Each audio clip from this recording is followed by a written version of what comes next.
guys, again welcome to my channel.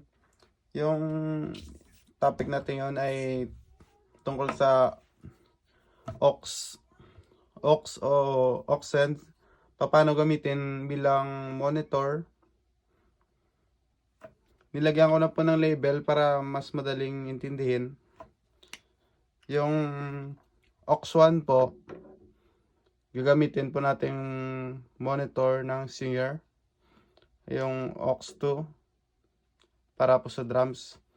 Yung AUX1 po, yung labas po nito dito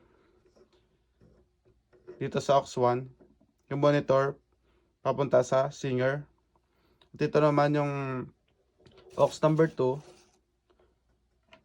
ito papunta sa monitor ng drums.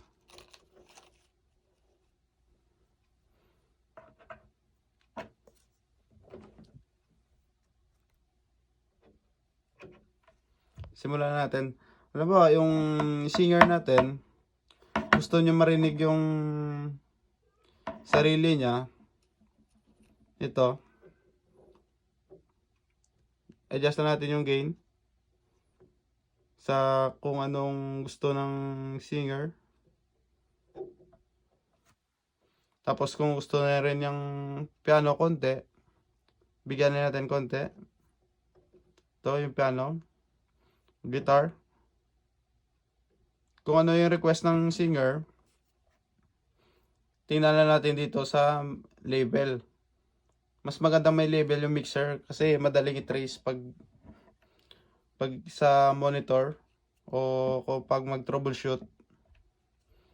Ngayon, yung sa drums naman, gusto ng drums ng bass. Gusto nyo ng bass. Adjust na natin konti yung gain. Kundi kaya guitar.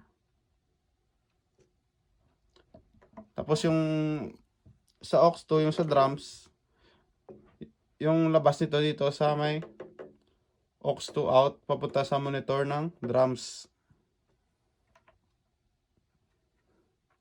At yun lamang.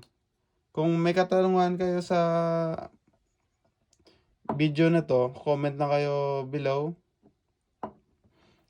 And don't forget to subscribe.